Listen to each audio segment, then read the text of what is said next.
Hello, you are listening to a preview of a premium episode of Blocked and Reported. This time we are going back to Lindy West throuple. I am pleased to report that there is more drama even than when you last heard us discuss this. Lindy's husband has come out. He has spoken for him/themselves, and what he/they has to say, well, let's just say he's not happy. You're going to hear at the beginning of this episode. If you want to hear the entire episode, you've got to become a premium subscriber. For just $7 a month, you get access to this episode, our entire back catalog, 3 extra episodes every month at least, and much more. It's also the best way to support the show. So please join us, blackedandreported.org.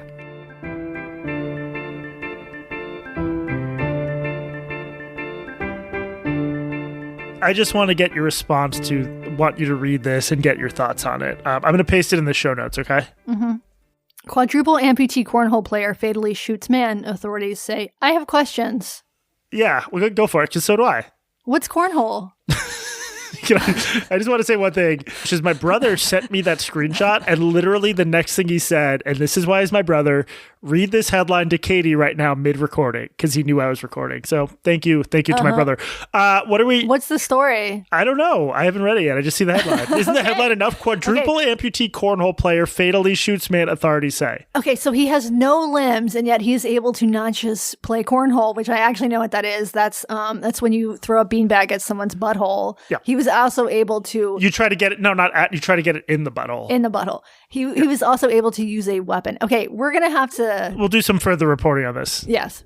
Okay, so... For now, though. Today, Jesse, I had planned an episode on Ballerina Farm's raw milk woes, but that is going to have to wait, because there is more to say about Lindy West and the ongoing fallout from her book, Adult Braces. Which I just read. Oh, you read the book? I read the whole book. Oh, nice. But before we get to that, I'm going to forget this if I don't say it now. So... In April, and in fact, if we're being honest, you already did forget it once, and we had to go back and record this, which is fine. I'm not complaining. People want to know about the process. You forgot it. You forgot it. We're time traveling. Okay, we're time traveling. We're in the future. Ben Franklin's present. Oh, in the future. Wait, no, we're in the past now. We're in the future and the past. And what I forgot to mention, and what I'm mentioning now, is that the Puget Sound Blocked and Reported meetup group, Seattle Puget Sound group, in April, the April meeting is going to be extremely inconvenient to everybody except for me. It's going to be out, I won't say the name of the place, but Jesse, do you remember where we went and when you were here? I do. That place was delightful. Yes. So we can reserve tables, and I need to know how many people will be there. So if you're interested, email blockedandreportedpodcast@gmail.com, or you can directly email the organizer, and the email there is Seattle Barpod Meetup at gmail.com. The meeting right now is scheduled for April 25th, and we just need to have kind of rough numbers. It's a delightful location, I promise you, but it is. I can vouch for that. It will probably require getting on a ferry or making a very long drive to the peninsula. But hopefully it'll be a nice day in April. You could go check out Port Townsend, go look at some of the sandy beaches here. Very nice area. And then, come and meet some fellow listeners. Okay. Lindy West. So this is like the 5th episode in a row that we've mentioned this author and this book. And for people who haven't already listened, I recommend going back and listening to my episode with Helen Lewis if you want the full book review, and also read Helen's latest piece in The Atlantic about this. The writing is incredible. She uses the term rapid onset bisexuality. It's so good. Do we have a link to that in the show notes? I'll put it in. Even Matt Walsh, who I don't think has ever read a woman, posted this article. Well, but that makes sense, because Helen's piece is talking about this marking sort of the end of millennial feminism. And Matt Walsh... He's a millennial feminist. It makes sense he would retweet it. But it's just such a good piece. He's a millennial feminist / he wants to replace it. Helen's piece is great. There's been a lot of great pieces, really, about this. But the book has dominated the online discourse now for weeks. And, I think for an author, this is both the dream and the nightmare, because on the one hand, the book is getting attention. On the other hand, the book is getting attention. How's it? I completely disagree with you on that. What do you think? It's not. This is all I'm sure in the moment, Lindy and Poor put upon what's his name? Aham. I'm sure they have some stressful moments. This is exactly what you want for a book. You want it to just blow up the discourse. No, it's not a dream and a nightmare. It's a dream. The dream is that the book blows up the discourse and everybody loves it. This is the opposite. The book blows up the discourse and everybody hates it. I'd have to see sales figures to know if this is a dream or the nightmare. I have heard that it is not actually selling well. I don't know, like... Well, you can usually... There's a decent proxy, I think, from Amazon reviews. Let's look it up. Adult braces. Okay, check that. Yeah, I checked the reviews the other day, and there were not many. It was like... There were like a dozen when I checked the other day. Maybe 16. That can't be that bad. Oh my God, that's really dark. How many are there? 26 reviews. Yeah. Just 26. So, and it does that annoying thing where it's like number one new release in humor essays, but those categories are complete bullshit. I mean, yeah, we know like Olivia Nuzzi's book, like hers blew up the discourse and it didn't sell. So we don't actually know if this is translating to sales itself. I would assume that this is doing better than Olivia Nuzzi's book because... Well, the other thing is, it's this weird thing where like I know... The number of Substack subscribers she has surprised me for being quite... There's how many? It's like 36,000. She had 33,000. Okay, she has gained 3,000 subscribers in the past like 2 weeks. Sure, free subscribers. Which is good. That's good, but that's like not a high number. She's like nowhere near as... She's not a bestseller. Big as like Richard Hanani or even me. Right. And she's this category of person who was just... Huge. So... represented that discourse during like peak Jezebel. And I just, there's a subset of these people where it's like, I'm just not sure how big of a natural audience they had, but yeah. I don't know. I'm confused. I thought she was like super famous. I'm not sure so too, but apparently a lot of people, this is the first they are hearing about her. And so Jesse, I know why I'm enjoying this story. I'm enjoying this story because I'm a petty, jealous bitch, and Lindy's sister-in-law successfully publicly humiliated me multiple times. As you've mentioned. So imagining Ijeoma Oluo opening threads and seeing Roxane Gay shit-talk her brother is my Christmas. It's my Roman Empire. It's my Keffels. Wait, Roxane Gay joined in the shit-talk? Yes. Lindy has lost Roxane Gay. So I could talk about this story every week. I'm sure our listeners would love that. But I'm curious, why are you enjoying this story? Why do you think other people are enjoying it? I don't, anyone who thinks that like there's been too much discussion of this book, I don't think that's possible because I read it and there's so much there. So first of all, she's obviously a good writer. Obviously, like she's a funny writer. The book gives you just enough to hate, not regardless of your views on polyamory or on the characters. There's also these moments where you're like, Jesus Christ, Lindy, both whenever she talks about America, she just sounds like the most like vapid MSNBC pill. Like white people just take. And is that because of their broken psychology? And it's just like, Jesus Christ, it's not 2016 anymore. And she does the annoying things that I think Helen Lewis called out.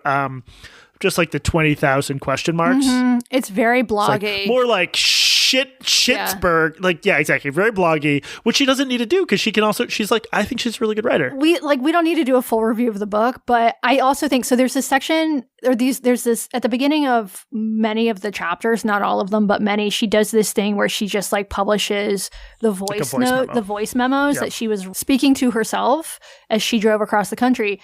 And it reads to me as very lazy, like she was trying to pad her word count. And I think a lot of this book reads as like sort of half-baked. You have 300 pages about the road trip and the drama and the polycule. Like when she decides to join the throuple, that's limited to like the last 7 pages of the book. The lack of, and I don't want to retread stuff you talked about with Helen because I really thought your guys' episode was excellent and it made me jealous I wasn't there. There's no actual. We couldn't be a throuple. Exactly. There's no very throuple. I'm agreeing with you. The level of actual. Lindy had previously rapid onset bisexuality. She had identified as straight. You would think that would require some degree of like personal transformation or whatever to now not only like coming out. Date a woman, but basically be sort of married to a woman. And there's no fucking exploration of that. There's also the profound lack of curiosity about America, the country she drove across and back. And so it'll be like first section of Wikipedia level details about like, oh, this part of Florida has spring fed, whatever the fuck, swimming holes. Cenotes? But like, no, like she, it's not just she doesn't care about the people. She has such contempt for a lot of the people she meets and it comes across as so grating. But these are all reasons why the book is good discussion fodder. Kat had a good observation. Kat Rosenfield had a good observation. No, it doesn't sound like her. about Lindy's view on America, because so much of Lindy's work is about sort of this effort, this attempt to love herself and her fat body, which in Shrill she does. She makes it seem as though she has gone through this journey and she has come through the other side, loving who she is, accepting who she is.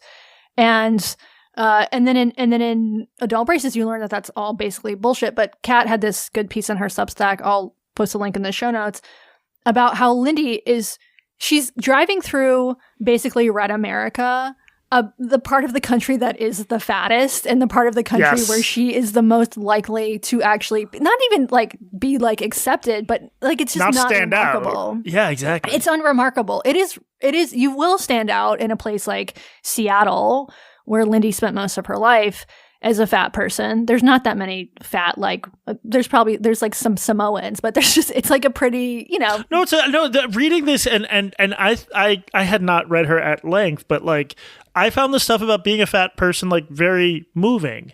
But yeah, in Berkeley, where I'm based now, or like when I go back to Brooklyn, in like these writerly, there's not a lot of fat people. And then there's other parts of America where it's largely to mostly fat people, and that's a totally fair point. And those are the places she shits on. And those are the places she hates. And like a lot of it, look, I don't care if like a lefty or liberal writer mentions disliking Trump or disagreeing with COVID stuff, but it's just this sort of like lazy, over the top. Like she goes on a cruise and just sort of I forget if she calls basically everyone, like this touristy cruise in the Key West, like either racist or Marjorie Taylor Greene supporters.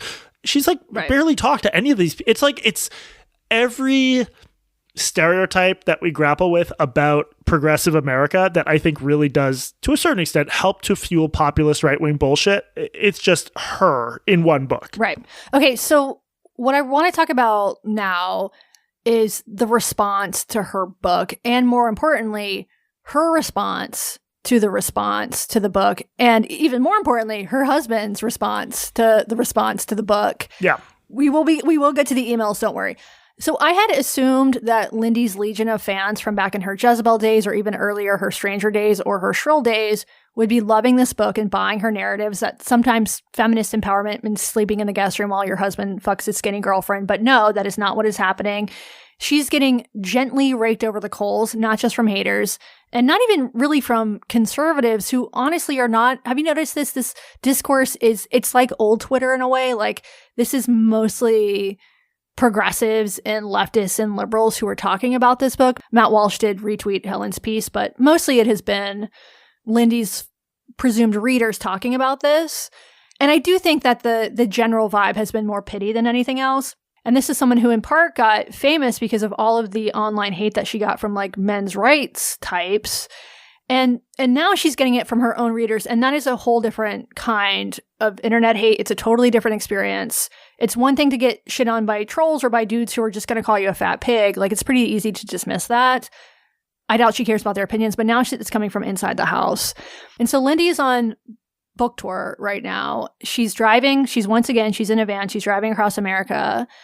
And she's doing it alone, which I find interesting. Aham is not with her on book tour. So she's back in the van by herself. And once the book came out and the responses started to come in, the reviews, the Substacks, many Substacks, the podcast, she started responding. And she has done, at this point, like, she did like a 40-minute Instagram live while she was driving between book events. Later, she did another probably 40 minutes on Instagram stories, responding to online criticism, which she insists that she isn't reading.